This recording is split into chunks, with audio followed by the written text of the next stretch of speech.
بوسه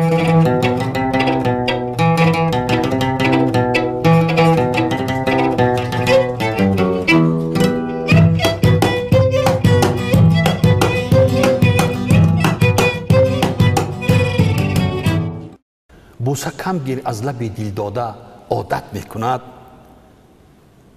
کی می آیی گفته باز در خانه جدت میکند. از سرود عشق ما عاشق معیشت میکند. خنده هم داروست انسان را طبابت میکند. بیهنر از پشت سر بیهوده پت پت میکند.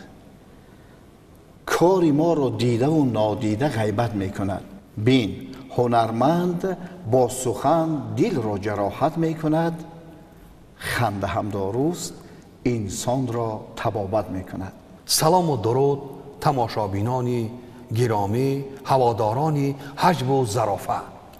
اینک برنامه شکرخند از مؤسسه دولتی تلویزیونی سفینه بازم پیشکش شما میگردد. صحنه های نوی ما را تماشا بکنید و حلاوت ببرید.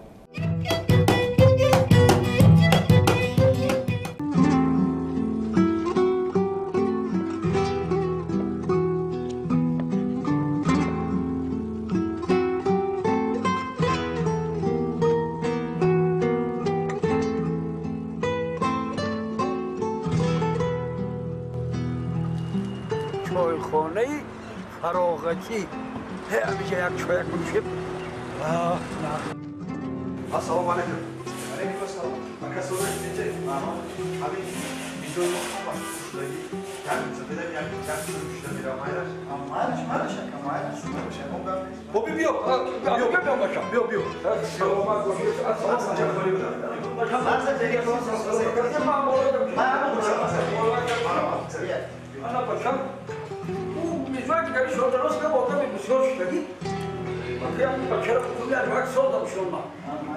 خوبی باشم تایی آوردی همین مکانات الله اکبر چی خدمت کنیم مسافر؟ بچه مردنش نمیره یک چای نوید من چای نوید یک پلک کنم شدی خب دیگر تشنه مردم باشم خب من مرحبا از هر بلند مرحبا اینجا مالک باشم چای 95 صد خیلی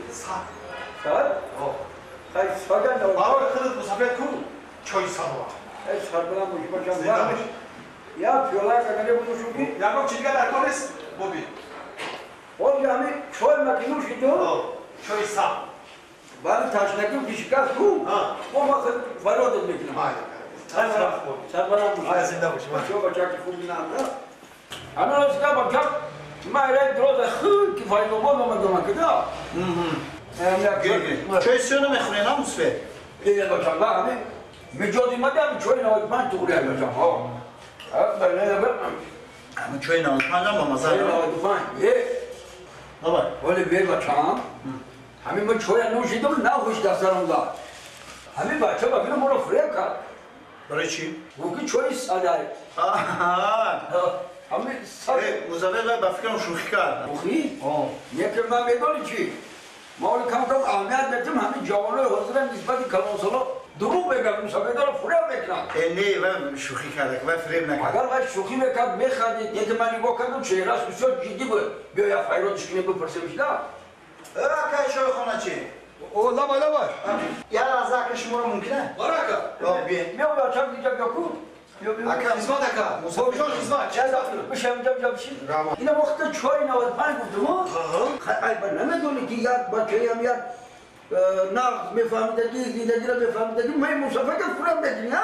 چی فرق کردم بابی آخی؟ من ترا گفتم چای 95 بیا تو آوردی چای میگوی چای ساده اینا آخی در حقیقت چای ساده بابی نه برادر آخی همین شوخی تو مسافر جدی قبول کرده نه آخی من جدی گفتم هم چای ساده که مسافر خره راحت کنه اینا دیدی میگه که من جدی بگم ما شوخی هم نمیکنم آخی بچم تا جایی که من میدانم چای فامیلی بشود چای سیاه چای کپود بشود بعد چای 95 بعدا چای 110 هم هست من تجربه دارم یک چای ساده باشم من یکم برای خودت فهمید نیست این نمیشه بابا چای صد نشوه بابی ای برادر شوخی نکن آخی مسخره نکن مسافر من مسخره نکردستم همین چای صده چه آخی من همین چای خودش چای 95 درست آبش از دریای پنج ایده